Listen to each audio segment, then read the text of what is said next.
Olá, boa tarde a todos. Estamos aqui ao vivo, transmitindo da sede da ANR, Associação Nacional dos Restaurantes. Estamos dando continuidade a um ciclo de debates que se iniciou há uns 10 dias atrás, cujo objetivo é fazer um 360 graus sobre temas de interesse do empreendedorismo, do planejamento, dos negócios no setor de restaurantes, e poder, com isso, aumentar um pouco a cultura que a gente tem que ter no negócio para ser um bom profissional ou ser um bom empreendedor. E com isso nós estamos chamando aí a cada remessa, a cada debate, profissionais que são do setor, cada um com a sua especialidade, e muitas vezes, então, apresentando aquilo que tem de conhecimento, que muitas vezes tangencia a nossa necessidade para saber atuar na área, né? Nesse dia de hoje nós vamos estar abordando o tema que nós propomos, novos negócios e formatos e tendências no setor de restaurantes. Aí dentro disso nós temos questões que são de identidade, de conceito, de modelo de negócio, de modelo operacional, de modelo de TI. Tudo isso somando é que pode determinar o sucesso ou não do negócio, o sucesso, uma boa operação bem feita ou não. Durante o debate, que deve durar por volta de 1 e 15, está aberto também o recebimento de perguntas, dúvidas, comentários que vocês podem fazer no chat abaixo. Eu vou estar dando uma acompanhada, então fiquem à vontade se quiserem fazer comentários, perguntas dirigidas a cada pessoa hoje presente. O meu nome, não me apresentei, é Sérgio Lex, sou jornalista, sou um colaborador da ANR, sou um jornalista especializado no setor de food service. Okay? O debate também, depois de acontecer, vai continuar postado no Facebook da ANR para poder ser compartilhado. Hoje nós temos na nossa mesa a Fernanda Leiva, que é do SafraPay, especializada em meios de pagamento no setor. Hoje tecnologia nessa área financeira está impactando bastante. A gente tem os investimentos em fintechs, né? Que são aí também empresas só voltadas para novas tecnologias na área. Nós temos também aqui a Lisandra Maluf, né, que é da Maluf Ferraz, é arquiteta, que cada vez que pega um projeto pega desafios diferentes. Nós temos a Melissa Ferraz, logo aqui, logo depois, também arquiteta, parceira da Lisandra, e também aí a cada mês, a cada semestre, pegando projetos diferentes, com empreendedores diferentes, e com isso sendo levado a desafios diferentes, que enriquecem cada vez mais o conhecimento sobre o processo de montar, implantar e fazer restaurantes bem-sucedidos. Mais para a ponta nós temos também a arquiteta Renata Zambon. A Renata, ela é consultora da área, dona da sócia proprietária da Progefood, né? E também professora da área e co-coordenadora da Faculdade de Gastronomia do SENAC, né, a unidade Santo Amaro. Então, é uma soma de experiências bastante grande que a gente vai procurar enriquecer, modestamente vai procurar contribuir, e vamos começar nessa primeira parte da dinâmica do nosso dia.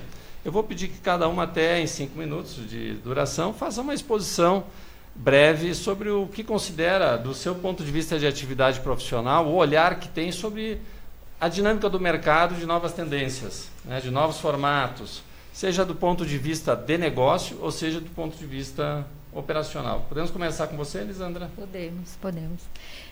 Então, Sérgio, pelo nosso ponto de vista de um escritório de arquitetura, né, o que a gente vê de diferenças, assim, de tendências, novas tendências para quando a gente fala de projetos de restaurante, uma tendência muito forte que a gente identifica é a questão do restaurante ser voltado para algum nicho.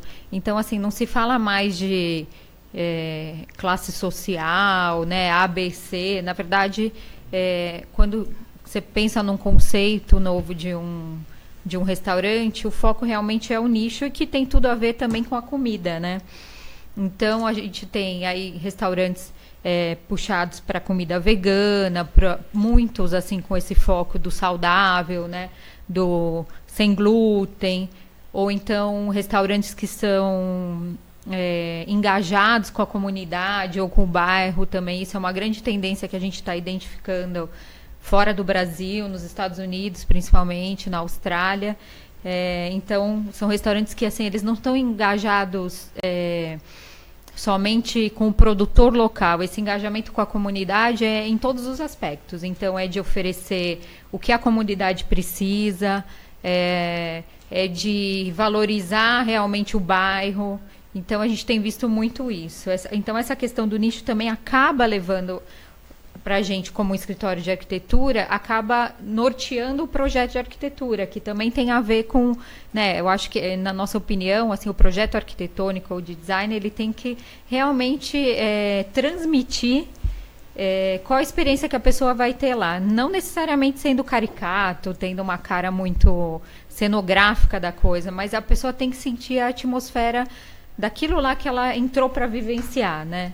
Então, acho que esse é uma das tendências que a gente vê muito forte aí. Legal. Né, isso depois a gente é um aspecto bem bacana, porque acho que está impactando vários negócios, né? Nenhum negócio mais onde é montado pode chegar ao local como se fosse um intruso, como se fosse um estrangeiro, né? Ele precisa de alguma maneira se assimilar ao local. E vamos tentar nos aprofundar depois. Então, agora, a Melissa, por favor. Eu vou complementar o que a Ali falou, que as coisas estão muito integradas, né? A gente percebe e vê que os restaurantes, a área de food service, enfim, estão fazendo cada vez mais o projeto integrado à natureza, ao bairro, a arquitetura local. Então, assim, as coisas estão acontecendo mais ligadas umas às outras, a história, às vezes, do local, né? As coisas estão acontecendo. E assim, complementando o que a Ali falou, hoje a gente vê muito essa pegada de sustentabilidade, né? De aproveitamento 100% dos alimentos, tentando fazer com que a parte de resíduos seja uma parte mais pensada, né? Porque lixo, enfim, toda essa parte de alimentos, a gente tem que pensar todo no planejamento para o funcionamento do restaurante, etc. e tal. Outra coisa que é uma tendência que a gente está vendo muito hoje, né, nessa área, é aquelas coisas do handmade, elaborado com as próprias mãos, enfim. É uma tendência que está se espalhando pelo mundo e que as pessoas fazem isso, fora tem muito isso. E a parte também que ela comentou de restaurantes veganos, sem glúten, enfim, essa área também é uma área que antes eu acho que não era tão falada ou tão, assim, comum nos restaurantes ter algumas coisas no cardápio, mais separadamente, em que as pessoas estão pensando mais na saúde também, né? Então, isso influencia no todo, no projeto, na parte de execução, toda essa área. Acho que isso também é uma coisa importante e é uma tendência que vem acontecendo muito na atualidade. Bom, dando seguimento, eu vi que algumas pessoas estão entrando agora na transmissão. Então, nós estamos transmitindo aqui da sede da ANR, da Associação Nacional de Restaurantes, uma segunda mesa redonda no ciclo de debate sobre, hoje, o tema novos formatos e tendências de negócio do setor de restaurantes. Agora nós vamos ouvir a Renata Zambon, arquiteta da Projefood, também da faculdade do Senac. Bom, primeiro, boa tarde a todos. Obrigado por quem está nos assistindo aí, de dispensar um tempinho para ouvir esse tema que cada vez é mais importante dentro da área de alimentação. Agradecer o Sérgio, a ANR, pela disponibilidade aqui do local, da gente poder estar juntos, e também das meninas aqui, da Melissa, da Lisandra, da Fernanda, que é sempre bom ter essa jovialidade aqui para, né, trazer um pouquinho essa coisa do novo para essa área. Bom, eu vejo assim, o meu escritório, basicamente, a gente trabalha mais com a parte do background, né? Eu costumo dizer para os arquitetos, inclusive estava conversando com as meninas aqui, que eu não trabalho com a boniteza da coisa, né? Eu trabalho com a parte hard do negócio. Então, assim, a parte operacional. Eu tenho visto cada vez mais, isso já é uma tendência que já vem se firmando há muito tempo, na questão, assim, desses espaços destinados a essas cozinhas profissionais, esse background, cada vez ser menor. né? Então, às vezes, chega no meu escritório projetos de arquitetos que fazem belíssimamente a parte do front, que tem ideias muito bacanas, e chegam, às vezes, com uma cozinha praticamente, assim, inexequível com o cardápio que eles solicitam que seja feita nessa cozinha, né? E aí começa aquela briga, no bom sentido, né, de tira um pouquinho daqui, põe um pouquinho de lá, e a gente vai tentando organizar isso. Então, assim, eu sempre vejo que cada vez mais nessas áreas em que a gente tem do background, de trabalhar com essa parte operacional, hoje em dia a gente tem que trabalhar com tecnologia. Claro que a gente encontra sempre no mercado o pessoal tecnofóbico, né? O que é o tecnofóbico?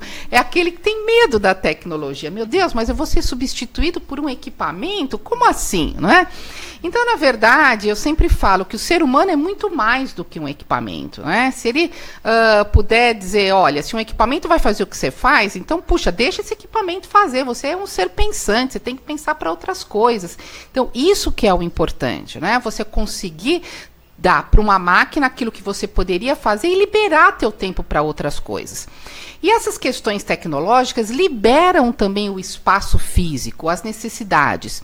E outra coisa importante que a tecnologia traz também é a questão de padronização, né? Eu acho que hoje, em qualquer tipo de negócio de alimentação, podemos falar até em outros negócios, mas como estamos falando em alimentação, a padronização é algo fundamental, né? Ninguém quer ir a um restaurante e falar para um amigo, olha, eu fui num restaurante, comi um prato maravilhoso, vá lá e coma. E aí o seu amigo vai lá no dia seguinte, ele come aquele prato, e aquele prato, olha, era bacana, mas não era tudo aquilo que você falou, né? O que é isso? Isso é falta de padronização, né? Nem sempre aquele chefe vai estar lá todos os dias para fazer aquele prato. Hoje a gente vê grandes chefes na mídia, montando diversos restaurantes. Vocês acham que todos os dias aquele chefe está lá? Claro que não, né? Aquilo é delegado para pessoas que podem fazer algo de uma forma bem adequada, mas que os equipamentos também ajudam nessa padronização. Então, para mim, essa questão de tendências hoje é espaços cada vez menores e a tecnologia cada vez mais agregada para proporcionar esses espaços menores. É assim que eu vejo. Temos vários ângulos para compor essa questão das tendências e negócios, né? Agora, dando continuidade, nós temos a Fernanda Leiva, cuja especialidade ela vem do campo de meios de pagamento dentro do setor. E meios de pagamento cada vez está ganhando também uma certa centralidade na parte administrativa financeira, né? Que é né, por onde o negócio passa, de fato, né? E o controle também cada vez maior, ainda mais com redes e mais de um negócio ao mesmo tempo, você ter a tecnologia nessa parte passa a ser fundamental. Então, eu queria que você expôs também um pouquinho uma introdução, como é que você está vendo esse papel dos meios de pagamento na área e se tem novidades também que vem vindo por aí. Perfeito. Boa tarde, gente. Meu nome, como o Sérgio já disse, é Fernanda Leiva, né? Eu estou representando aqui o Banco Safra, através da Safra Pay, que é a nossa máquina de cartão do banco. O Sérgio falou perfeitamente, né? Hoje, os meios de pagamento, e quando a gente fala de cartão, né? No Brasil ainda é 50% da população tem o consumo em cartão. Porém, quando a gente olha isso fora do Brasil, a gente tem países aí com 80% já em cartão. Então, não tenho dúvida que é uma tendência que cresce. Em restaurantes, a gente já enxerga isso já crescendo bastante nos últimos tempos. A gente já tem casos de restaurantes aí com 80% em cartão. Então, sem dúvida, é uma tendência que cresce. A gente tem hoje muitas novidades em meios de pagamento em aplicativos. A pessoa quer o quanto menos o mais rápido ela poder pagar, né? Então, a gente tem essas novidades. E acho que a tendência, principalmente, de o uso do dinheiro diminuir, né? Então, acho que esse é o mais importante, a gente realmente incentivar a pessoa física. Hoje tem um incentivo, através do programa de milhagem dos cartões, né? De usar o cartão para, enfim, ter benefícios em passagens que a gente ouve. Então, cada vez mais a gente vê o consumidor final querendo pagar valores que antigamente era normal a gente ver pagar em dinheiro, né? Você pagava lá 5, 7, 8 reais em dinheiro, em uma compra assim pequena, e hoje você vê até esse valor sendo pago em cartão muito isso estimulado pelo programa de milhagem que as empresas oferecem. A gente então, até ficava preocupada. Será que dá para pagar R$5 exato, com cartão? Aí não vai ficar chato, né? Pode, né? Não, eu brinco que eu sou um pouco suspeita, porque eu ando com quase nada de dinheiro na carteira, assim, de passar vergonha de ir em pedágio e não ter dinheiro para pagar, né? Que tava com cartão. Mas hoje, quando a gente olha isso, às vezes você vai pagar um chiclete, alguma coisa, uma bala, um chocolate, R$2, R$3, a pessoa quer pagar no cartão porque ela quer ter a milhagem dela. Então, sem dúvida, é uma tendência que tem muito espaço para crescer ainda no país. Então, a gente depois pode falar um pouco disso. Legal, bem bacana. Temos área... É um negócio em várias facetas mesmo, né? Que a gente está aqui procurando discutir. Nossa audiência está crescendo. Começamos com 10 pessoas, passou a 23, agora já estamos com 50 pessoas. Aí estamos crescendo aí na nossa audiência. Dentro dessa questão dos novos formatos, eu acho que uma coisa que eu percebo é a necessidade de robustecer e fortalecer os negócios, as marcas. Porque hoje o investimento de fazer uma marca não é tão fácil, demora um tempo, então você não vai, digamos assim, se resignar que o sucesso da sua marca seja só local. Na medida que você encontrou um modelo, uma funcionalidade, você quer expandir. Claro. E até porque, às vezes, o lucro de uma operação só, de uma loja, de uma unidade, é insuficiente, às vezes, para os teus projetos, para manter e tudo, né? Onde entra, então, coisas que estão combinadas nessa mesa, né? E aí eu quero explorar um pouco essa questão, porque eu vejo hoje também, neste momento, pelas estatísticas que eu observo, né, uma certa estabilização das marcas maduras, e um crescimento acelerado das marcas novas que estão falando mais de perto com as pessoas do seu tempo, ou pelo menos com a geração hoje que virou a geração principal consumidora, X, Y, Z, Millennials, etc. Né? E também com a mudança do estilo de vida e, com isso, a mudança do estilo da alimentação.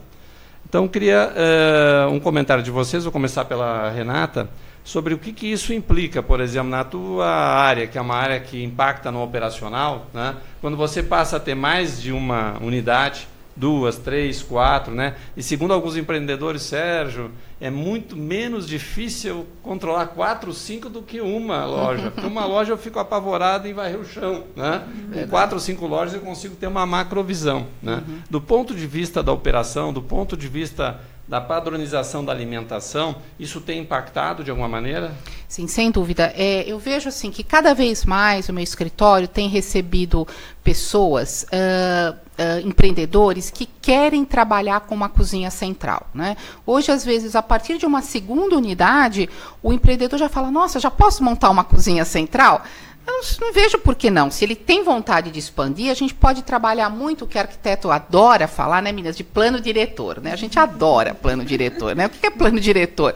É assim, olha, a primeira fase você vai fazer isso, depois você chega numa segunda fase, e lá a tua terceira, quarta fase vai ser aquela lá. Então, hoje, o empreendedor, às vezes o pequeno empreendedor, ele gosta muito disso. Por quê? Porque ele fala, bom, hoje o meu bolso está desse tamanho, depois ele pode evoluir, eu posso fazer isso, lá mais para frente eu posso fazer outra coisa. Então, assim, as cozinhas centrais hoje estão sendo, assim, um objeto muito grande de projeto e tem sido muito uma procura que tem acontecido no meu escritório. E por quê? Porque é justamente aquilo que eu falei no início, que o Sérgio complementou aqui, que é a questão do quê?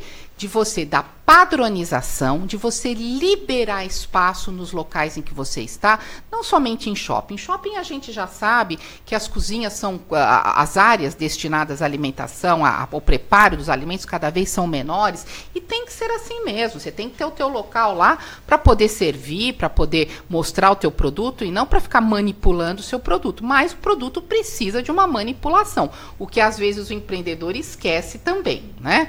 Então, assim, a cozinha central hoje, ela vem a agregar o quê? Ela vem agregar padrão, porque você pode, então, ter parte do seu produto preparado numa cozinha central e entregue. Você pode ter qualidade de produto, né? Porque isso acaba também te dando o que é uma qualidade em todas as unidades que você tenha. Porque, claro, se você tem uma unidade replicada em vários locais, a pessoa que comer aqui vai querer comer o mesmo produto lá, vai querer comer o mesmo produto na outra loja. Então, o que acontece? Essas cozinhas centrais, fazendo a manipulação do produto e distribuindo finalizado ou não o produto, acaba dando tudo isso que é perseguido, que é uma cozinha menor de preparação, menos espaço físico para isso, e você consegue, então, fazer com que você tenha esse produto multiplicado por vários outros locais, não é? Então, assim, independente também de tamanho, por exemplo, tem no meu escritório hoje um projeto que ele tem alguns restaurantes dentro de um local, e esse local, ele não quer ter uma cozinha dentro de cada local. São restaurantes que servem um restaurante de refeições coletivas, tá? Dentro de um mesmo espaço, mas ele também, dentro desse espaço, ele quer ter uma cozinha central, para que esses restaurantes dentro desse conglomerado só façam a finalização do alimento. Então, isso é aquela coisa. Eu sempre digo que a tecnologia, ela só é boa se ela der, no mínimo, igual o que você faria de forma convencional. Se você fizer uma preparação de forma convencional e quando você usar a tecnologia, não ficou tão bom, não use a tecnologia, porque ela não é boa, tá? Então, veja, toda vez que a gente usar a tecnologia, ela tem que ser igual ou melhor do que aquilo que você faz de forma convencional. Então, assim, eu às vezes discordo um pouco de colegas que a gente não vai ter mais o frescor da coisa, né? Eu acho que a gente consegue sim ter o frescor da coisa, né? Hoje a gente tem, por exemplo, os resfriadores, congeladores rápidos, que você pode fazer isso com uma fruta e você pode voltar essa fruta numa temperatura de consumo em que você nem acredita que aquela fruta passou por um congelamento, que se fosse feito de uma forma convencional, não seria bom. Então, assim, eu vejo, sim, uma crescente, assim, exponencial na questão de cozinhas centrais e uma necessidade cada vez maior de quem quer se organizar, quem quer trabalhar de uma forma correta, dentro de padrões, dentro de segurança alimentar, ir por este caminho. É assim que eu vejo. Eu acho que realmente passa a ser cada vez mais complexo, porque às vezes a pessoa acerta, quando ela acerta numa operação, aquilo leva a um certo sucesso local e de repente ela tem que replicar. É um desafio enorme. Exato. Tem alguns aprendizados por aí, mas tem um aprendizado próprio, que ninguém precisa seguir ninguém também, né? É verdade. Eu acho que os modelos estão se reinventando. É verdade. Os modelos estão se reinventando. Nesse ponto, por exemplo, aí um questionamento que eu coloco para a Lisandra e para a Melissa, porque hoje a pessoa, não, vou abrir uma operação tal e tomara que eu acerte, eu quero sobreviver daí, né? Às vezes uma pequena rede quer se expandir, é que você já na largada tem que determinar um pouco o DNA do que vai ser a tua identidade, do que vai ser o teu projeto, porque é isso que vai poder permitir que você replique depois, né? Até identificar nas pessoas, né? Porque hoje eu até recentemente tive com um pessoal que é do Macaxeira. E, por exemplo, não quer dizer que eles, no início, ao abrir a primeira operação, não estavam pensando em franquia. Mas, na medida que o modelo está muito bem resolvido, quem visita, quem vai, quem enxerga, opa, isso aqui eu vou replicar. Uhum. Então, as oportunidades podem bater à tua porta, se por acaso o projeto for pensado já com cabeça um pouco maior, né? Isso aí bate... É importante na questão aí de, desde o início, a parte arquitetônica, a parte cenográfica, né, de ambientes, já ter uma resposta bem clara e organizada? Sim, uma das coisas que a Renata comentou no começo, que eu acho que o principal é a formulação do cardápio para um negócio bem feito, porque o princípio é o cardápio, né, porque é do cardápio que vai dar toda o restante de programação e de diretrizes para o projeto. Se você vai ter um forno combinado, a fritadeira, enfim, toda essa parte pro planejamento. E assim, um bom briefing é essencial do cliente para se fazer um bom projeto. E é nesse briefing, nessa formulação do cardápio, que a gente vai dar todas as diretrizes para se fazer um formato de restaurantes na linha do cliente. Ela estava comentando aqui, né, da formulação de se fazer a replicação do prato, essas coisas. Inclusive, em uma conversa com o Sérgio, a gente estava falando alguns dos exemplos. Assim, tem muitos restaurantes grandes indo para dentro de shoppings, que a gente conversou. Então, assim, por exemplo, tem o Coco Bambu, o Madeiro, são redes grandes que estão indo para lugares um pouco, pode-se dizer, menores, replicando, né, os pratos, fazendo um cardápio talvez um pouco mais reduzido, enfim, mas se expandindo, né?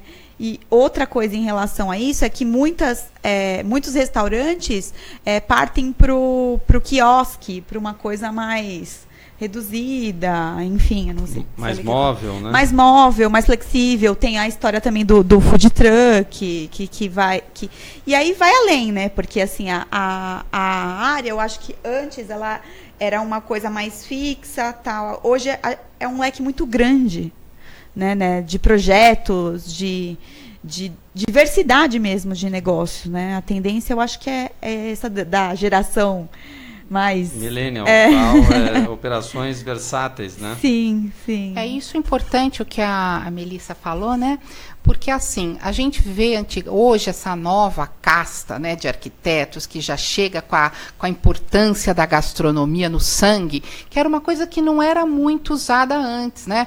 Uma vez eu me lembro que eu entrei num restaurante, a minha filha é nutricionista, ela falou: mãe, você precisa vir aqui nesse restaurante que eu estou dando uma consultoria, porque tem um monte de coisa errada nesse restaurante. Eu falei: mas por quê, filha? Ela falou: mãe, vem dar uma olhada aqui. Eu falei: mãe, eu não vou dar palpite, porque projeto é de colega, fica chato, né? Aí, quando ela chegou, eu falei: você perguntou para o arquiteto, né, como que ele dimensionou esses equipamentos? Ela falou assim para mim: olha, mãe, ele falou assim, que os projetos deles atendem qualquer tipo de cardápio. Eu falei: como assim qualquer tipo de cardápio? Se for uma churrascaria, se for uma cozinha japonesa, se for uma cozinha...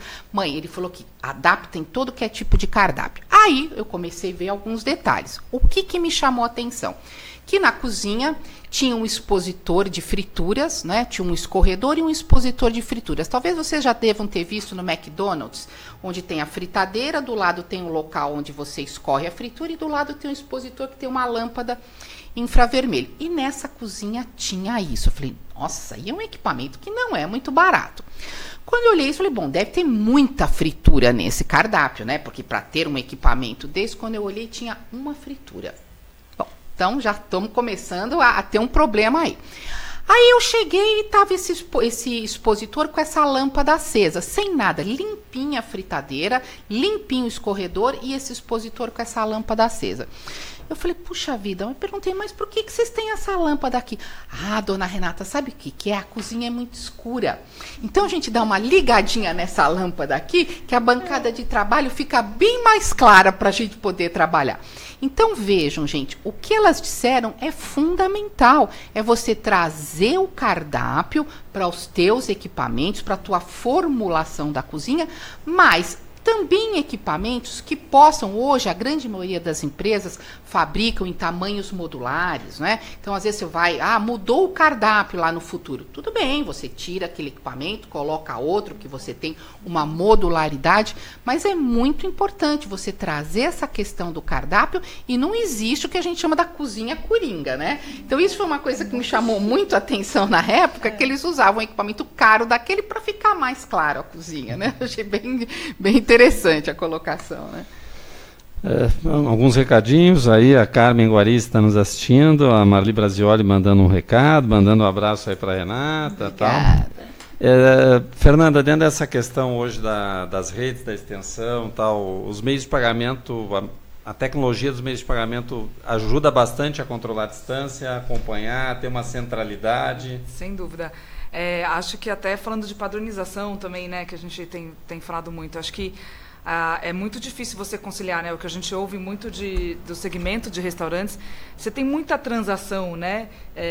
Então, a conciliação é muito difícil. E hoje, cada vez mais, a gente vê empresas que são especialistas em conciliação para ajudar exatamente na administração, os restaurantes contratando pessoas que vão cuidar disso. Então, acho que quanto mais uma empresa de meio de pagamento puder facilitar o cliente, o dono do restaurante, nessa conciliação, numa forma simples de visualizar o site, as transações que ele fez de débito, crédito, né, e voucher. Então, acho que o quanto mais estiver simples, né, a gente usa muito a palavra simples, porque o dia a dia de um restaurante é muito corrido, né, que acho que todo mundo estava comentando isso.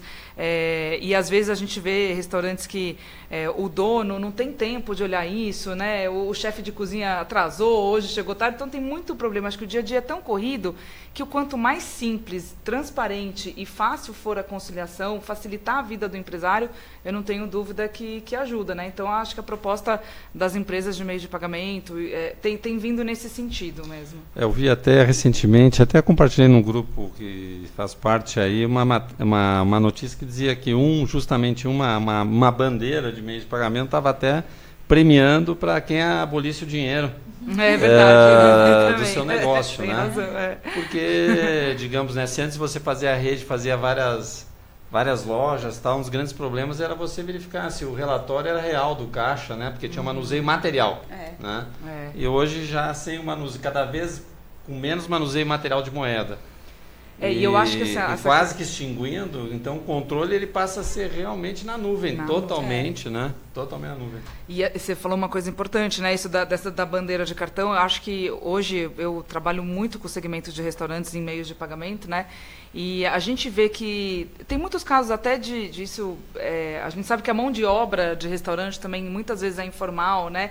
E, poxa, imagina, você tem um recebimento em dinheiro, às vezes você pode ter problemas na conciliação, porque você vai ter lá tudo em cartão, num site, depois o dinheiro é manual. Então, quer dizer, cada vez mais isso fica mais complexo, né? Quando a gente olha no setor de restaurantes. Então, Fernanda, acho que sem contar também no aspecto da segurança, né? Quanto menos dinheiro o empresário tiver, hoje a gente passou aí por uma época de tantos assaltos. Aí, a gente tô no cartão, dinheiro botar aquela plaquinha, esse restaurante não tem dinheiro em casa. Ótimo. Não, eu já vi cliente que às vezes contrata carro forte, porque não quer aceitar cartão por conta da taxa, enfim, que é cobrada.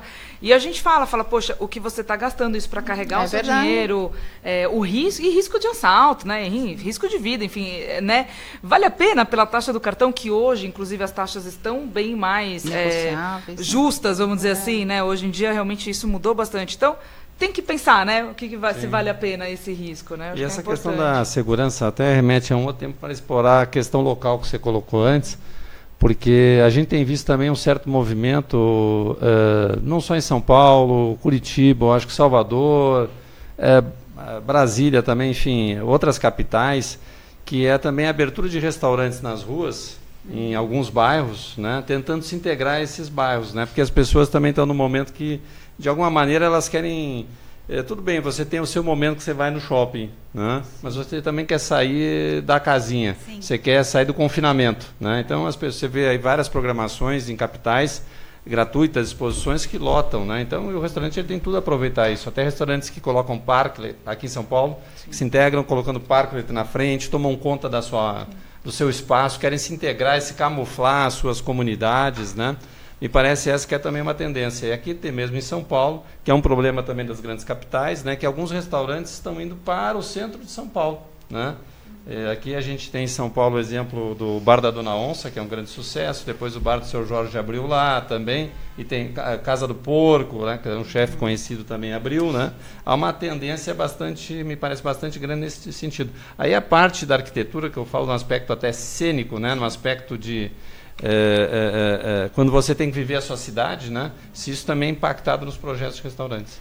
Com certeza, Sérgio. Isso é uma tendência não só na área de alimentação de restaurantes, na verdade é uma tendência mundial de comportamento, de se ocupar a cidade, né? Eu acho que tem um movimento grande aqui em São Paulo, já acontece, né? Nos bairros mais conhecidos, Pinheiros, Vila Madalena, a gente já tem isso acontecendo há um tempo, mas eu acho que está se expandindo para bairros mais periféricos.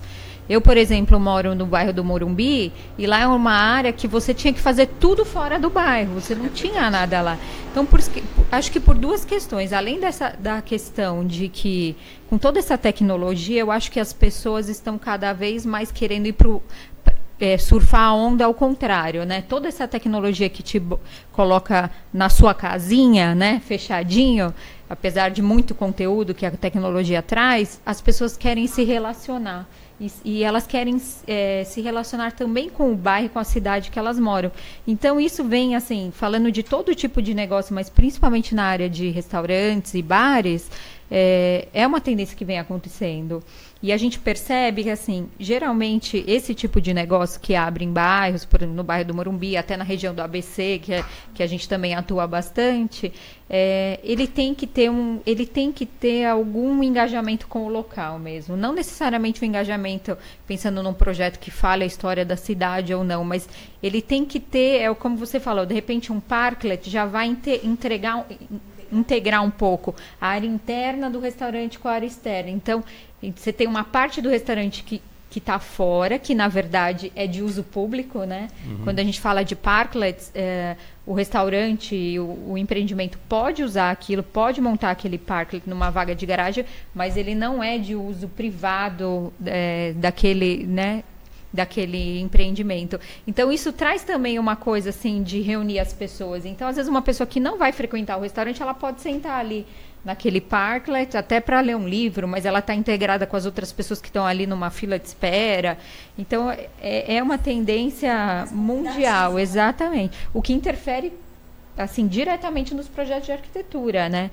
Porque a gente pensando nisso, você tem que pensar num negócio que pode funcionar, trazer as pessoas para dentro, convidativo, tudo isso, né, que eu acho que é importante hoje em dia. As pessoas querem se sentir acolhidas, assim. Acolhidas, querem se enturmar, querem se sentir acolhidas, querem se sentir pertencendo a alguma coisa. Esse pertencimento das cidades, eu acho que é uma questão bastante forte, né, e está passando até também pelos cardápios, que é um grande desafio para as grandes redes, né? Porque as grandes redes, em geral, o cardápio ele precisa ser feito em vários locais ao mesmo tempo, então ele tem que ser mais impessoal, digamos assim. Né? E acho que, aliás, é por esse motivo que elas estão num certo grau de maturidade que tem dificuldade para expandir no momento. Né? Renata, aqui é um comentário para você da Best Burger. Né? Ter uma cozinha funcional ajuda no atendimento, reduz as perdas e facilita ter um padrão dos seus pratos. Parabéns pelos ensinamentos. Legal. Essa questão aí, aproveitando também um outro aspecto, que é a questão hoje, né, há um tempo atrás a gente falava de sustentabilidade como um aspecto meio ecológico, mas hoje a sustentabilidade é muito mais assim, a sustentabilidade do próprio negócio. Né, que o negócio só dura, ele só vai ser sustentável se ele tiver uma gestão em que valorize cada gasto, cada uso, né, seja das pessoas, seja do seu tempo, onde a tecnologia também tem um papel fundamental, né, para facilitar assim, processos, né? E para evitar perdas, né? Isso hoje está sendo central nas decisões? Eu vou dizer uma coisa, eu até, como vocês tinham comentado isso, falei, puxa, eu tenho que puxar esse assunto porque é uma coisa super importante da sustentabilidade, né? Eu hoje faço todos os projetos de uma grande empresa de informática, de telecomunicações, etc. E aí, o que a gente teve que trabalhar? A gente teve que trabalhar com o que a gente chama do sistema LEED. Né? O LEED é um selo que você tem em alguns determinados edifícios, é um selo internacional e que você tem que cumprir determinadas coisas. Bom, quando chegaram para mim, Renata, o projeto da cozinha tem que ter certificação LEED. Eu falei, pelo amor de Deus, o que eu vou fazer agora? Porque a cozinha é o grande vilão. Não é? A cozinha é quem mais consome água, a cozinha é quem mais consome energia. Então, o que eu vou fazer? Bom, então primeiro a gente teve que trabalhar o quê? Com as questões energéticas. E hoje o Brasil ainda precisa caminhar muito a respeito disso. Né? Para vocês terem uma ideia, dentro dessa certificação LEED, a gente precisa ter equipamentos que tenham o selo Energy Star. O Energy Star é aquilo que a gente sempre vê no computador, aquela estrelinha, né? Energy Star, que a grande maioria dos computadores hoje tem. Mas, por incrível que pareça, nós temos um equipamento aqui no Brasil só que tem o selo Energy Star. Tá? Então, por exemplo, para cocção, eu só uso este equipamento, porque ele é o único que atende à certificação LEED.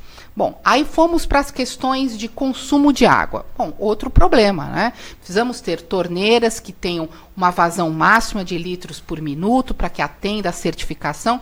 Então, assim, hoje, para mim foi um aprendizado trabalhar com esses tipos de certificação e eu procuro trazer para os projetos que às vezes nem têm essa certificação a procurar mobilizar o empresário. Olha, vamos tentar trabalhar com uma economia de energia, com uma economia de água, porque isso pode ser uma coisa boa, né?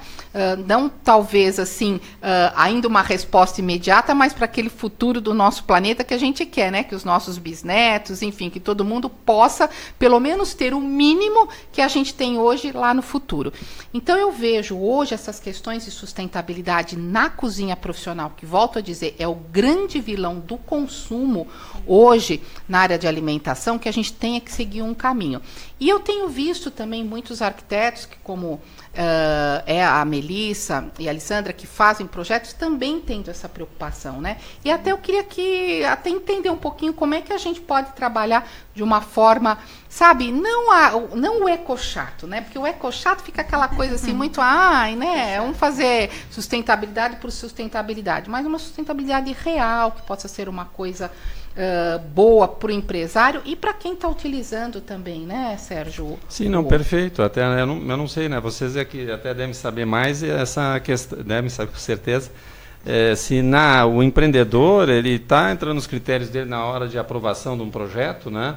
Até o que eu falo assim do espaço cênico, da maneira que o restaurante vai se apresentar, o critério de materiais que ele vai usar, né? Se ele quer realizar um sonho, ele quer se adaptar a uma realidade contemporânea, onde cada material que você compra tem algum tipo de impacto, e as pessoas vão comentar isso quando entram no restaurante, né? Que antigamente era bacana ser aristocrata e ser emergente se você tinha uma banheira de ouro, né? Uma banheira de ouro não, uma torneira de ouro lá no teu... Hoje, se você entrar e ver isso, você diz, que cafona e fora do seu tempo, né? Então, há essa questão do debate de critérios, do que você vai colocar para dentro do aspecto decorativo do restaurante? Sérgio, o que a gente vê que mas ainda é pouco. A gente acredita que essa consciência ela precisa ser maior. Muitas vezes a gente entra como a Renata comentou nos projetos dela da parte operacional de cozinhas, a gente mesmo traz algumas propostas contando, assim, explicando para o cliente o que tal material que é reciclado, que é feito de reuso de algum outro material, né? O que isso pode trazer até como, não um marketing assim forçado da coisa, mas realmente eu acho que a questão ambiental, né, tá de acordo com essa preocupação do meio ambiente e a questão social, né? Até o que a gente fala hoje em dia do marketing social, que é uma preocupação de todos os tipos de empresa, tem que existir, né? Mesmo que não seja um empreendimento, um restaurante com o foco, por exemplo, no natural, ou com o foco no ecológico, essa questão de sustentabilidade, de materiais reutilizados, né? Ou algo que é tecnológico, mas vem da reciclagem de algum outro material. A gente tem muita coisa no mercado, muito produto no mercado, entre pisos, revestimentos, que é super tecnológico, mas ele vem de um reaproveitamento de uma sobra de outro material. Então, a gente vê isso nas cerâmicas, em alguns pisos vinílicos. Então, a gente já tem opções de materiais no mercado, né? Mas ainda falta partir realmente, muitas vezes, do empresário ter essa consciência de querer. Porque, muitas vezes, também a gente passa por um empecilho aí. Alguns materiais que têm essa questão de reuso, né, ou do reciclado, muitas vezes alguma coisa que a gente percebe, o que barra é o preço. Então, muitas vezes o investimento num produto assim é mais alto do que num investimento que partiu do zero. Uhum. Então, a pessoa, se o empreendedor ele realmente não tiver a consciência do bem que ele está causando, ou do mal que ele está causando, não usando, em algumas situações a gente ainda percebe essa dificuldade de implementar esse material no projeto, né? Eu acho que sempre é necessário pensar, uma empresa não dura para sempre, né? Até anos atrás, você montar uma lojinha no bom bairro comercial, você nasceu 100 anos atrás, 80, você sustentava 3 gerações da tua família, pagava as melhores escolas, né? Durava para sempre, né? Parecia, né? Hoje não, né? Os negócios em geral têm uma mortalidade bastante grande, né? E caso o negócio não seja visto como algo que diz respeito a seu tempo, o negócio morre, né? Então você está num processo darwinista de renovação constante, se reinventando constantemente, para poder permanecer vivo e ser lembrado. Porém, do ponto de vista comercial, acho que você tem duas opções. Ou você é levado pelas circunstâncias que se criam na tua comunidade socialmente, ou você faz uma governança disso. Não, eu vou me antecipar, porque eu quero ter na minha identidade, no meu DNA de negócio, uma liderança nisso, e quero ser respeitado e aumentar minha reputação. Quero que as pessoas me levem onde elas forem e falem de mim, porque eu estou antecipando o meu tempo, né? E nesse aspecto, eu acho que, por exemplo, a maior parte dos negócios, principalmente no food service e outros também, acaba mudando porque o consumidor, de alguma maneira, exige, e não porque houve uma antecipação. Então, por exemplo, hoje em dia a gente vê a questão da comida saudável, que você falasse até 3 anos atrás, 4 anos, né, para restaurantes, não, que dá para ganhar dinheiro vendendo comida saudável, ou tinha que melhorar o menu e tal. O pessoal ria da sua cara, né? E hoje em dia não, uma imposição, né, de você ter pratos saudáveis, etc. Caso contrário, você já perdeu uma parte razoável da clientela, né? Mas eu acho, né, também nas minhas crenças, que isso também vai chegar ao restante que você falou, na parte arquitetônica, etc. Agora começou em Brasília, dia 1º de janeiro, a lei dos resíduos sólidos passa a funcionar para todo mundo. Né? Tem que terminar com os aterros, não tem mais aterro no Brasil em torno das grandes cidades, né? A maior parte da ocupação logística das rodovias é caminhão levando lixo para outra cidade. Tem cidades que têm renda para armazenar o lixo das outras, né? Então, e agora em Santos começou no dia 1º deste mês. Então aí o pessoal, olha, vai lá à prefeitura recolher, diz o seguinte, não, isso aqui eu não recolho, isso aqui passou do volume, é que nem o excesso de bagagem no aeroporto. Então começou a ter um custo isso, né? E isso vai levar até a moradia das pessoas, as residências. Aí o consumidor, eu acho que já vai dar um outro salto de engajamento nessa responsabilidade dos negócios, né? E eu acho que vai levar ao restaurante. Nesse ponto, meio de pagamento foi algo que me parece que, de certa maneira, liquidou com a maior parte da papelada, né? Isso é ótimo. Não liquidou, não. Eu acho que a gente brinca que...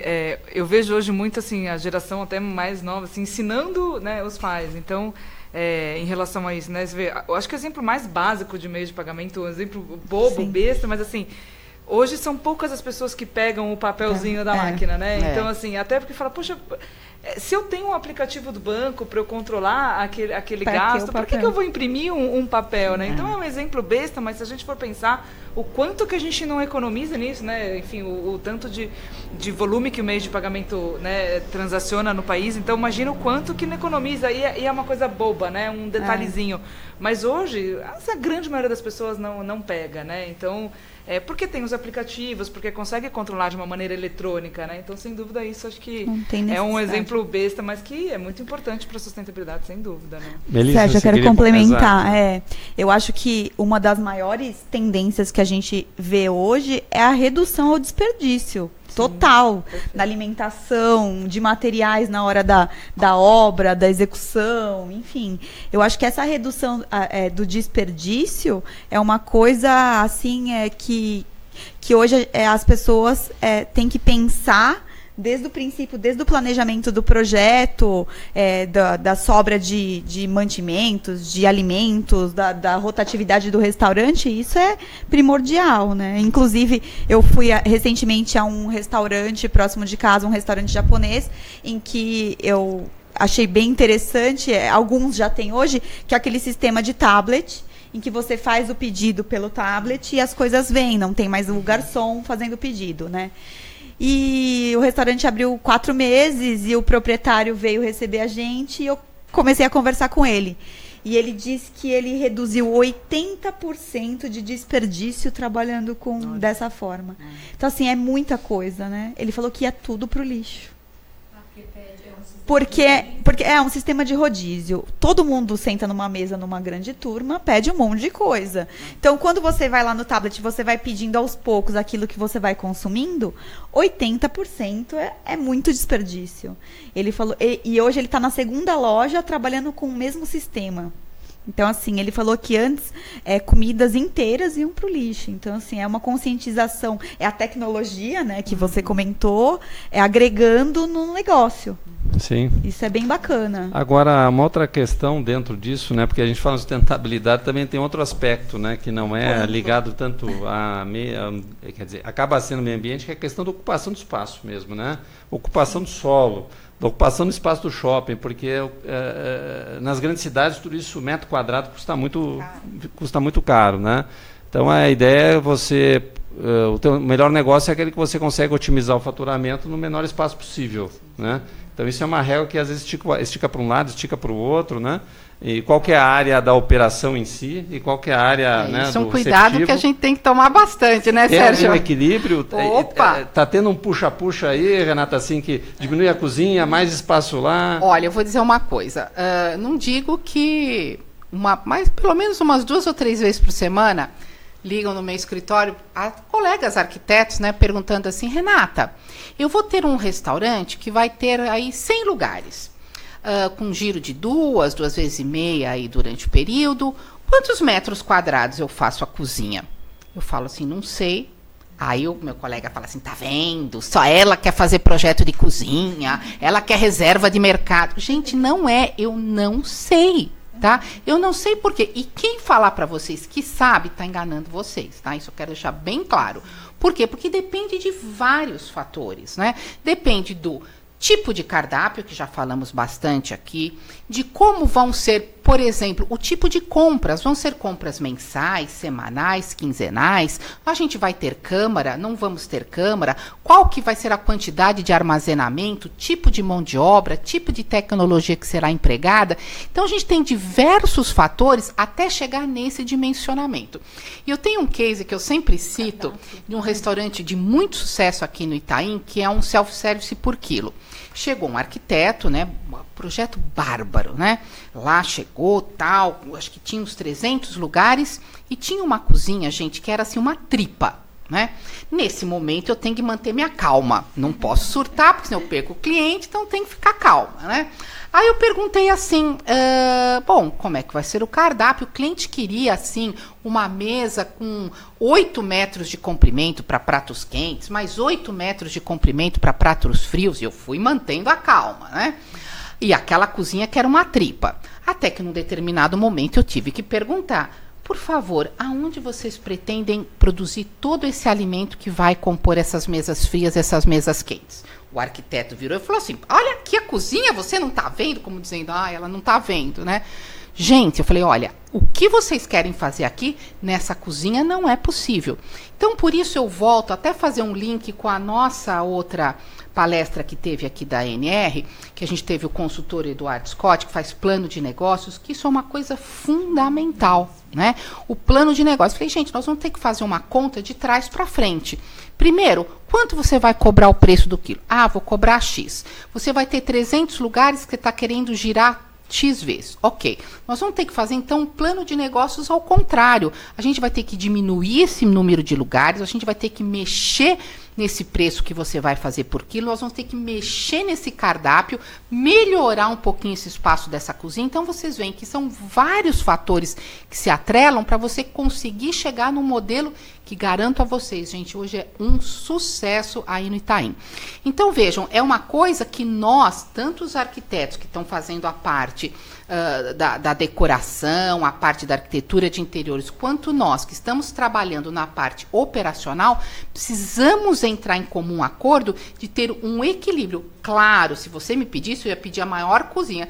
Também não é assim, a gente não tem que ter a maior cozinha, a gente tem que ter a cozinha funcional, porque eu também não posso ficar perdendo espaço e deixar espaço de venda, que é importante para o cliente também. Então, eu também não vou ser louca de falar assim, bom, você vai fazer uma cozinha de 100 metros quadrados e deixar aí 20 metros quadrados para o seu cliente. Isso também não pode, a gente tem que ter essa consciência do equilíbrio, né? Então, isso é importante, essa conversa com os arquitetos que estão fazendo essa parte de interiores, com a gente que está fazendo essa parte operacional, conseguir esse equilíbrio. Então, por favor, não me perguntem quantos metros quadrados uma cozinha precisa, porque eu não sei. para complementar, né, eu acho que muitas vezes o empresário, o empreendedor, ele quer uma receita de bolo, né? E na verdade hoje em dia, mais do que nunca, cada negócio é um negócio, né? Mesmo falando em identidade, cada um tem que ter uma identidade bem definida, porque negócios que vão longe são negócios verdadeiros, não negócios que contam uma história inventada. Eu acho que isso é importantíssimo. E realmente não tem receita de bolo. É um projeto multidisciplinar, claro, como a Renata falou. Então, você tem a equipe que vai cuidar do design, você tem a equipe que vai cuidar do projeto operacional de cozinha, você tem que ter uma equipe de negócios que claro, é que vai fazer esse plano de negócio, que vai nortear todo o restante. Então, assim, receita de bolo e fazer tudo com uma pessoa só, uma empresa só, realmente a gente acredita que não funciona. E eu sempre gosto muito de conversar com quem vai operacionalizar a cozinha, né? Porque cada um tem o seu modus operandi. Então não adianta eu também querer me impor. Às vezes chega o cliente e fala assim: ah, mas você faz 30 anos de projeto, você não sabe fazer o projeto dessa cozinha? Até sei, mas eu quero conversar com quem vai operacionalizar, porque cada um tem as suas características próprias para a gente conseguir atender da melhor forma toda essa questão, né? Queria fazer um comentário dentro dessa tendência, assim, ligada à tendência de mercado, o que os empreendedores estão buscando, né? Eu vejo muito um crescimento do segmento no aspecto de, vamos chamar, está se chamando hoje de restaurante casual, né? Que deixa de ser aquele restaurante de alta gastronomia, digamos assim, né? Não estou falando aí de rede agora, estou falando, né, de restaurantes únicos ou pequenas redes de restaurantes únicos. Deixa de ser aquele de alta gastronomia que tem um alto custo, porque você tem que ter até uma ambientação muito específica, classuda e bacana, né? Porque você paga isso na conta também, você tem que ter uma louça de primeira linha, você tem que ter um pessoal de altíssima brigada, de alto nível de equipe, né? Eu tenho visto até assim alguns chefes que têm o seu grande restaurante não progredindo através desse primeiro restaurante que era o âncora deles, mas por uma submarca que eles começam a fazer. Isso é bem recente, até acho que uns 2 anos para cá, até mesmo, né, o Eric Jacan, que Salvatore Loi tem aberto nesse sentido, né, em que você reduz as suas expectativas, né, em termos de ambientação, mas você entrega uma experiência gastronômica ainda diferenciada. Quer dizer, você está tentando unir as duas pontas, né? Ambiente, serviço, gastronomia, mas preço, um local um pouquinho mais modesto, né? Para poder atingir o consumidor. Me parece que esse que é o segmento do mercado que está mais crescendo, né? Não sei como é que eles estão fazendo essa fusão entre expectativas de estrutura operacional, de pessoas, né, e de ambiente. Não é tão fácil, que você tem que fazer um novo mix aí. Sim. Eu acho que mundialmente, a gente até percebeu ultimamente numa viagem que nós fizemos, eu acho que o que falta aqui no Brasil e que alguns empresários estão começando a despertar é a valorização da classe média, né? A classe média, ela foi muito tempo rechaçada, ela foi muito, ou ela tinha que lutar para ir naquele restaurante de alta gastronomia para se sentir um pouco dentro ali daquela outra classe que ela não pertencia, né?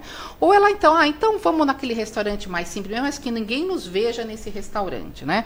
Então eu vejo hoje mundialmente que a grande classe que hoje tem que estar desenvolvida é a classe média. É a classe média que pode ter, ela não vai fazer uma viagem a cada 1 mês ou 2 meses para a Europa, mas ela pode, quem sabe, uma vez por ano, ir para os Estados Unidos e para a Europa para conhecer novos lugares, e pode sim ter esse aporte financeiro para ir nesses casual dinings, para conhecer outras coisas. Então eu vejo que os grandes chefes, né, até como você citou, o Eric Jacan, ou o Salvatore Loi é um exemplo também, são chefes que estão querendo trazer um pouquinho, né, dessa gastronomia que antes era só ali um objeto da alta sociedade para essa classe média, que eu acho que para mim é o grande nicho que precisa ser olhado com grande valor, tanto pela gastronomia quanto por outros setores. Eu vejo isso. Emendando nessa tua consideração, que eu acho fundamental, justamente é perguntar para a Lisandra e para a Melissa. Aliás, só pessoal aqui que pediu para pontuar que está assistindo, a Perla Menezes, nutricionista, a Lúcia Helena, dizendo excelente debate, parabéns aos profissionais presentes.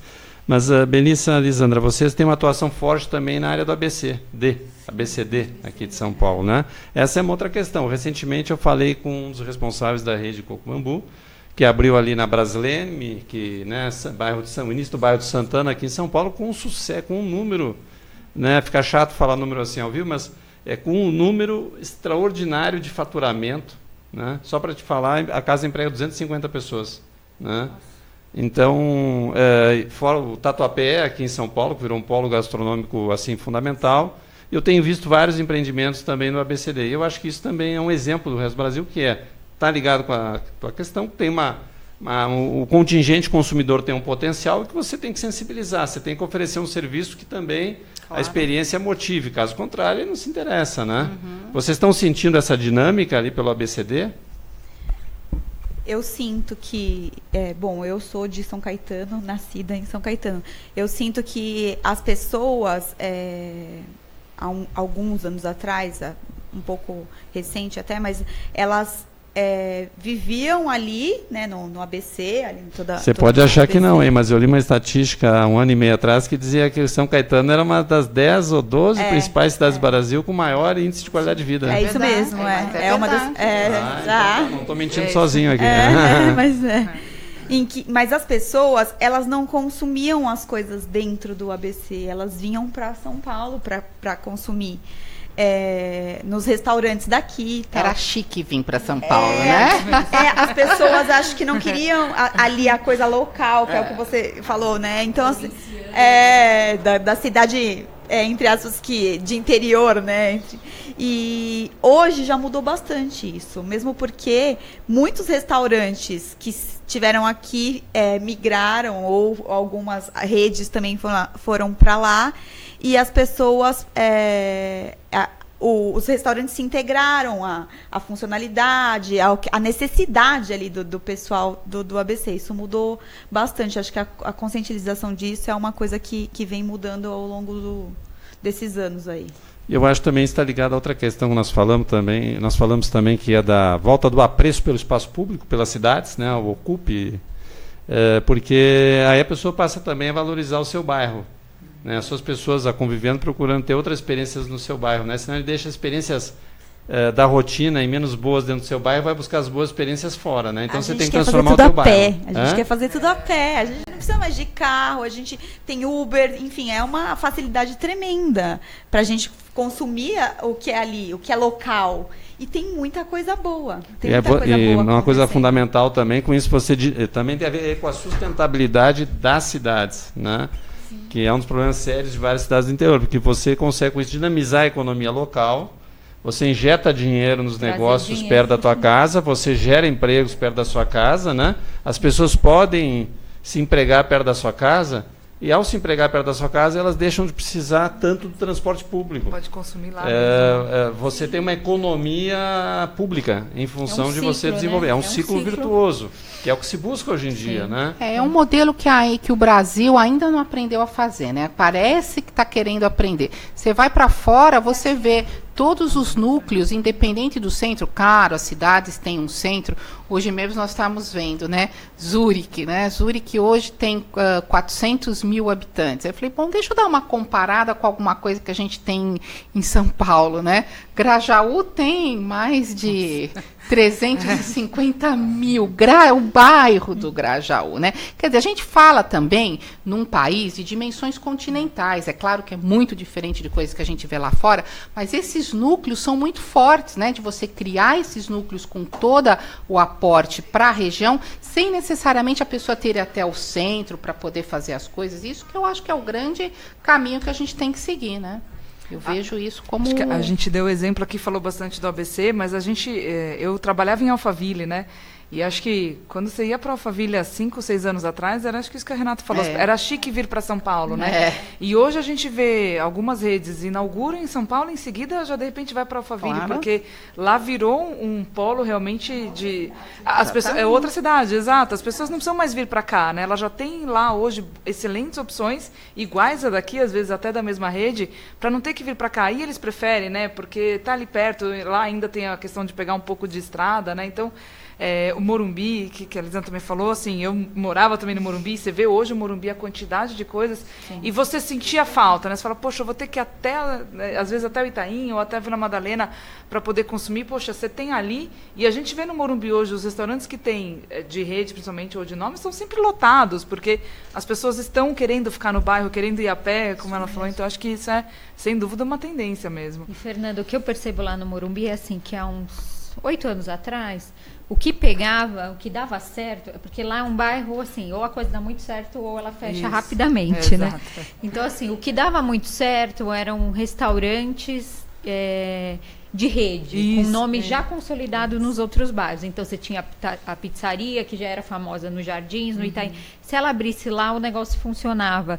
E negócios específicos, né? Por exemplo, como você falou, um restaurante tipo um bistrô com um chefe da região, isso não ia bem. E agora, o que eu tenho percebido de tendência lá, são realmente restaurantes únicos, que tem uma proposta única, tanto de cozinha quanto de experiência, e que é o que mais está chamando a atenção dos moradores do bairro. Engraçado isso, né? Como mudou o comportamento, né? Até das pessoas que moram lá.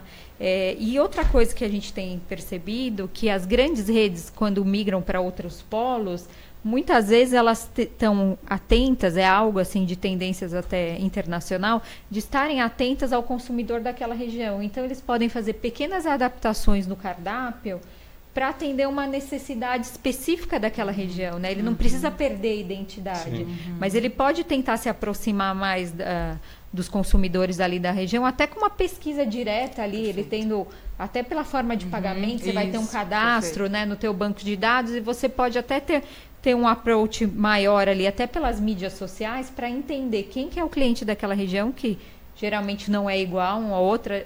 Até um restaurante que a gente fez uma visita, o pessoal do James Teller comentou isso, que eles têm algumas diferenças de cardápio de uma cidade para outra, né? É um pouco do que o McDonald's faz também, né? Você vai em diferentes países, você tem aí as adaptações. Você só tem hambúrguer de picanha lá no Rio Grande do Sul, no McDonald's. Até a questão de preço, né? Assim, é diferente o ticket médio, quando aí falando até um pouco de meio de pagamento, porque a gente tem bastante essa informação, né?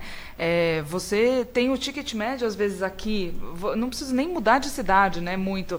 O ticket médio do Itaim é diferente o que a pessoa gasta, talvez, aqui no Itaim, e o que ela gasta até falando de Alphaville, enfim, porque o perfil é diferente. Às vezes lá é uma pessoa que trabalha, que está lá trabalhando e vai almoçar naquele restaurante que é um pouco mais caro só na sexta-feira.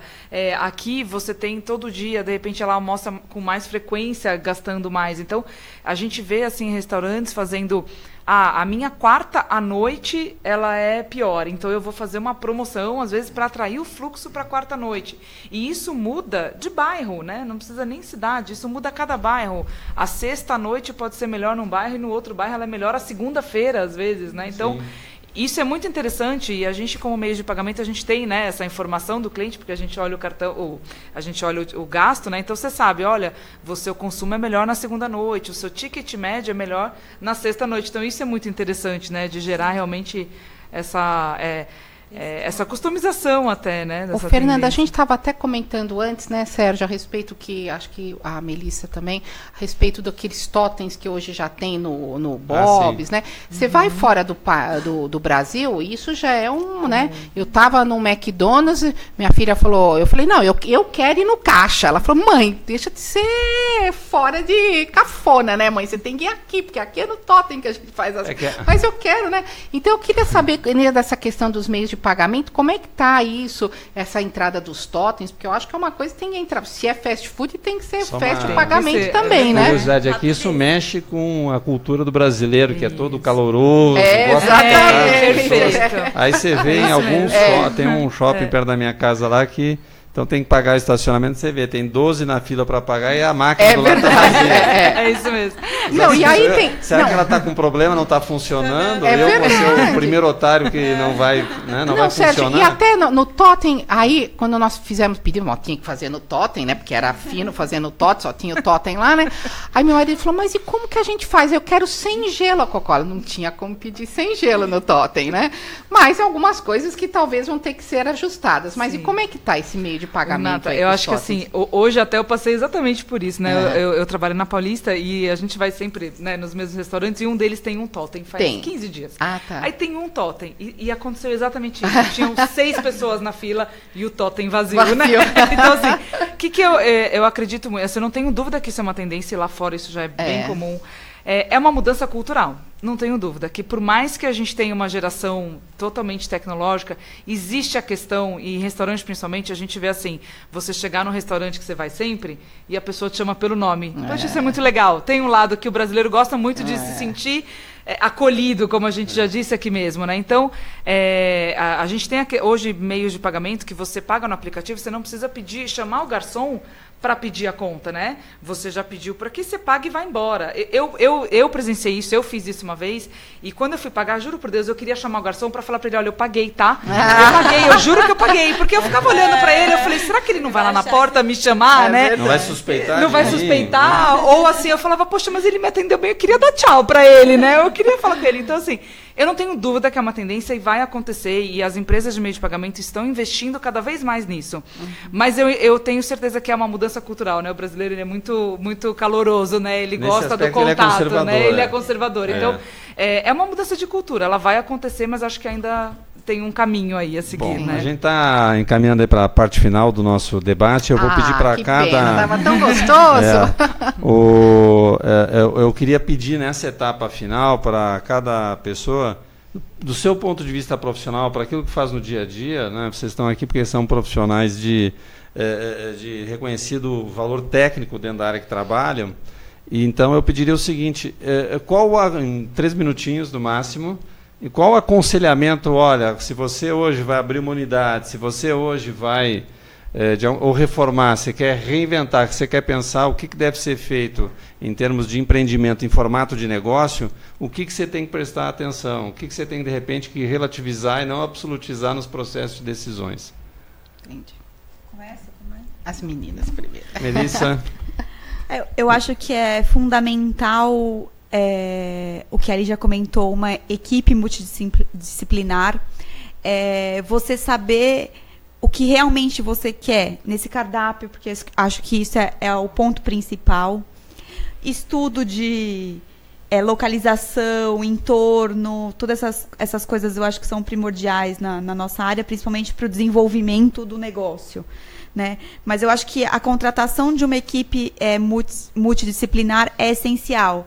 É uma pessoa que cuide da parte da consultoria, da parte de garçons, maîtres, gerenciamento, a outra pessoa que vai cuidar do gerenciamento da cozinha, o planejamento para um bom projeto se tornar funcional, isso é fundamental, porque não adianta fazer um projeto lindo, maravilhoso, que todo mundo entre e goste e aquilo não funcione de forma adequada, que até você também comentou. Eu acho que essas coisas são fundamentais. Acredito que a Renata pode complementar ou ali com mais algumas coisas. Lisandra? Eu acho que para complementar o que a Melissa disse, além de pensar o negócio como um todo, né? E entender exatamente o que você quer, é entender o teu público. Que a partir do momento que você entendeu para quem que você está direcionando aquele negócio verdadeiramente, não achando que ele quer alguma coisa. Então, hoje em dia, a gente fala muito assim de ter realmente uma aproximação do público. Até antes de você abrir um negócio, você pode testar algumas ideias antes, né?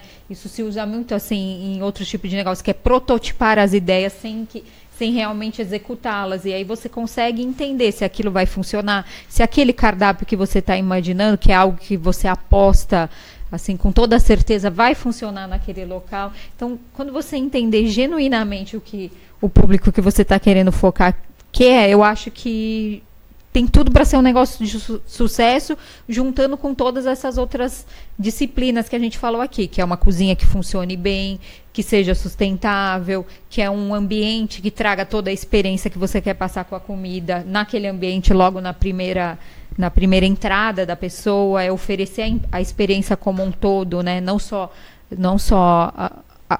o alimento, a comida, mas realmente a pessoa sair de lá satisfeita em todos os aspectos, né? Renata? Eu concordo. Depois fazer a última rodada final, que é uma espécie de mercha aí para cada um. Tá bom. Cuidado, tudo isso que tanto a Melissa quanto a Lissandra falaram, realmente é fundamental, essa equipe, trabalhar. Eu gosto muito, como eu já disse, de trabalhar com quem vai estar no operacional, né? E essa questão, assim, de cuidado. Muitas vezes aquilo que você gosta não é o que o seu público gosta, né? Então, assim, gente, eu amo isso, eu faço super bem, mas será que é o que o seu público... Então, eu tenho muito medo quando o cliente fala assim para mim, eu quero montar um restaurante de comida caseira. De comida caseira? Bom, sabe, comida caseira eu como na minha casa, primeiro, né? Segundo, você pode fazer uma comida que seja, assim, um pouco mais próxima do paladar das pessoas, mas comida caseira você come na tua casa, tá? Profissionalmente, você tem que lidar com isso. Você tem que saber que é muito diferente daquilo que você faz na sua casa, não é? Então, você tem que, como elas bem colocaram, se cercar dos profissionais que vão te dar toda essa base. E sempre eu digo, sempre que possível, fazer um plano de negócios. Nem que ele não seja total, ou seja parcial, ou só uma fase. Dessa fase do plano de negócio eu não preciso porque eu já sei, mas pelo menos uma parte, entender o teu negócio. Isso é fundamental. E sempre tomar cuidado muito com a parte da operacional da cozinha, porque eu já vi coisas assim lindas, né? Restaurantes super bonitos, mas quando você vai, o prato demora 2 horas para chegar na mesa, o copo vem sujo, o garçom não sabe explicar o prato que tem no cardápio. Então, isso tudo faz parte de toda uma base que é para aquilo tudo que você fez bonito em termos de interiores e tal, poder funcionar. Essa é a minha dica. Fernanda, o que você recomenda pensar em termos de meios de pagamento? Quando a pessoa fala, o sistema de meios de pagamento, o que você aconselha a pessoa a prestar atenção? Olha, acho que ligado a meios de pagamento, a Renata falou uma coisa perfeita, esse da comida caseira, a analogia. A gente percebe que o restaurante sempre é um sonho, né? Normalmente a pessoa que está abrindo é porque ela tem um sonho, ela gosta de cozinhar, e aí ela quer abrir, né? O sonho é dela, mas não é dos outros, né? O sonho é dela, mas não, exatamente. E a gente falou aqui da mortalidade, né? E eu vejo desse segmento, realmente, ela é muito grande, muito por isso. Às vezes a pessoa tem um sonho e esquece da parte financeira, né? Que é muito importante. Então, você tem que ter um planejamento, acho que essa é a melhor palavra para tudo, né? Para a parte de arquitetura, para a parte de cardápio e, principalmente, também para a parte financeira, né? Então, olhar meios de pagamento, qual a empresa que realmente vai te dar a melhor condição, enfim, fazer essa conciliação, por mais que a gente sabe que é correria vida a dia, mas você tem que olhar para ver se está dando resultado, né? Para o negócio ir para frente. Então, acho que, assim, planejamento financeiro, sem dúvida, é o principal. E olhar realmente, analisar o mercado e olhar as melhores condições, não tenho a menor dúvida disso. Tá bom, agora a rodada realmente final, vou pedir para cada um dos convidados que veio hoje como painelista falar o que realmente pode fazer, o que está na sua natureza que pode fazer aí para o empreendedor, para as redes, né, para os negócios, né? E se tem algo especial que possa recomendar e o seu contato para a gente finalizar. Bom, vou começar, já estava aqui, né?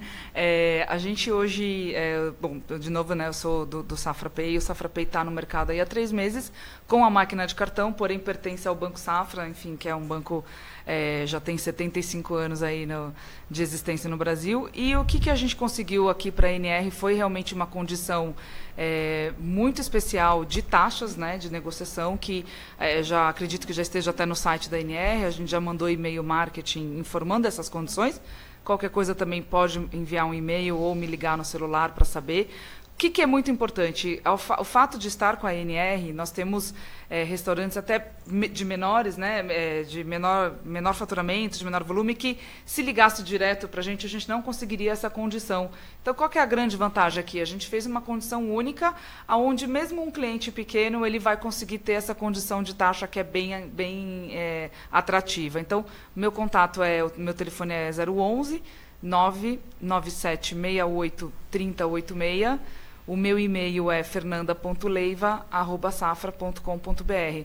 Nós estamos com uma campanha aí de 2 meses até o dia 23 de agosto, que quem quiser entrar no site www.safrapay.com.br vai saber melhor da campanha, ou me liga, também explico, que a gente vai estar com taxa 0. Opa. E isso, assim, todo mundo fala, não é taxa 0, esse milagre mas é mesmo, não, a gente não vai cobrar taxa nem de débito, nem de crédito, nem o aluguel da máquina. durante 2 meses, a partir da primeira transação feita na máquina, e um volume de até R$100 mil em cartão. Acima disso, a gente cobra a taxa que já está negociada com a ANR. Então, são condições aí Muito bem bacana. interessantes. Acho que vale a pena, depois vocês Eu entrarem em acho que contato, a gente está conversa. dentro também da questão sustentabilidade do negócio, que é você hoje também procurar processos de compras colaborativas, associativas, que você cai os custos. E redução né? de custos, Não, né? eu que é o que o já, tornador está buscando, pequeno comércio, né? eu conheço gente que tem máquina, gente que não tem máquina, por isso, por aquilo, enfim. Normalmente não tem por causa do custo. Né? Isso, então, acho perfeito. bem bacana. Tá, o que eu vou pedir para vocês depois também, entrarem no chat do post da nossa transmissão, né? E colocarem ali por escrito os contatos perfeito. de Pode cada deixar. uma, que eu acho que vai ficar mais legal. Tá. Lisandra? Bom, nosso escritório é Maluf Ferraz, Arquitetura e Interiores, e que a gente tem trabalhado, assim, a gente vem de um histórico de trabalho de projetos residenciais e comerciais, e com foco agora em projetos comerciais, né, há algum tempo. Então, assim, o que geralmente a gente pode ajudar num novo empreendimento ou numa mudança de um empreendimento já existente é no projeto de arquitetura e interiores. Então, como disse a Renata, a perfumaria do negócio, né, que traz coisa bonita a coisa do bonita, negócio. que traz a identidade, que vai trabalhar o aspecto de cor, vai realmente focar na identidade visual daquele negócio, né? Então a gente faz o projeto de arquitetura, tanto de construção quanto de reforma de interiores, então considerando layout, projeto luminotécnico, especificação de materiais e revestimentos, até desenho específico de mobiliário, que também é um forte do nosso escritório. E se alguém tiver alguma dúvida, algum interesse, a gente também tem o site. Não sei se falo agora ou se eu escrevo lá. Eu acho que é melhor escrever lá, que é onde o pessoal a gente vai realmente deixar o consulta mais site e os fácil. contatos do escritório. A gente também tem o Instagram, que a gente costuma postar constantemente novidades ali. Então, acho que é isso, né? Nas redes sociais e no site do escritório. Melissa, vamos aí sublinhar os pontos que Eu considera pontos queria importantes. te agradecer, Sérgio, agradecer a participação aí da Fernanda. Renata, é um prazer estar com você, é um Obrigada. prazer para a gente estar participando aqui com vocês, e fica aqui o nosso agradecimento também por esse Legal. momento. Bom, eu tenho duas propagandas para fazer, tudo bem, Sérgio? 2 espaços de 30 segundos. Rapidinho. A primeira eu, como o Sérgio falou, eu sou co-coordenadora do curso de graduação em gastronomia do Centro Universitário Senac. Eu auxilio a professora Ingrid, que é a nossa coordenadora, e lá a gente tem vários cursos voltados, tanto cursos técnicos, quanto cursos livres, quanto cursos de graduação, de pós-graduação. No curso de graduação, a gente tem o curso de tecnologia em gastronomia, que é um curso muito procurado, é um curso rápido de 2 anos, mas que já forma o profissional como tecnólogo em gastronomia. A gente tem os cursos de especialização, que geralmente muitos empresários de restaurante fazem, é um curso que chama Cozinheiro-Chefe Internacional, que é um curso de 1 ano e meio, um curso voltado para quem já tem uma graduação, mas quer conhecer a área, então é bem interessante. E temos as pós-graduações em cozinha brasileira, temos uma que é bem interessante, que chama-se Cozinha Avançada, Novas Tecnologias, que aprende tudo que é em tecnologia, e um que também muitos empresários fazem, que é a pós-graduação de Gestão de Negócios em Serviços de Alimentação. Se vocês tiverem dúvida, é só entrar no site do Senac, www.sp.senac.br. E a Projefood, que é o meu escritório, que atua aí já há 30 anos em projetos de cozinhas profissionais. Se vocês também quiserem alguma coisa, conversar comigo, ter algumas dicas, entender um pouquinho do que é esse tipo de projeto, www.projefood.com.br. E agradecer essas meninas que sempre trazem jovialidade e trazem muita coisa nova. A Fernanda também, que é a mulher do dinheiro, que a gente precisa estar sempre perto, né? Ao Sérgio e à NR por ter aberto esse espaço para nós, muito bacana. E quem quiser saber um pouquinho mais, tem este livro, que é da editora Senac, que por só coincidência eu sou autora, tá? Que chama-se Cozinhas Profissionais. É um livro que fala um pouquinho de projeto e que acho que também dá para dar um bom caminho aí para quem tiver dúvidas, tá bom? Legal, agradeço aí a presença de todos. Esse trabalho que a NR vem fazendo, eu acho que é um trabalho bem interessante, que é juntar profissionais de uma maneira coloquial a gente gerar um conhecimento multidisciplinar do setor, né? Permitir que, através da internet, esse conhecimento possa ter pernas próprias, as pessoas possam compartilhar, curtir, chegar onde deve chegar, que esse trabalho tem que chegar mais longe. Hoje está mais acessível para os negócios que têm rede, negócios mais estruturados, mas conhecimento passou a ser o grande diferencial em qualquer tipo de negócio, pode ser o menor negócio possível, precisa de inteligência, sem inteligência os negócios não prosperam, né? Então, e hoje é tão fácil, só que também tem que produzir conteúdo. Então, esse é o desafio que a NR está se propondo, que é desenvolver conteúdo e trazer profissionais especializados para que a gente possa, então, ser útil para as pessoas e inspirar, que eu acho que o meu objetivo pessoal, como jornalista que estou nesse setor há bastante tempo, seja num evento, num debate como esse, se por algum segundinho a gente inspirou pessoas, deu uma ideia, deu uma luz, gerou uma curiosidade para amanhã pesquisar. Já valeu, é verdade. Por curiosidade, tivemos exatamente 200 pessoas participando, um número bem redondo, aqui durante o nosso debate, e vamos aí depois replicar em várias redes para incentivar que seja visto. Muito obrigado. Tem um novo ciclo de debates aí que vai, uma nova etapa desse ciclo que vai ser anunciado no site, no Facebook, que em breve estará disponível para você se agendar. Vem gente boa por aí, né, Sérgio? Vem gente boa por aí. É isso aí. Muito obrigado, obrigado a todos. Obrigada, Sérgio. Obrigada.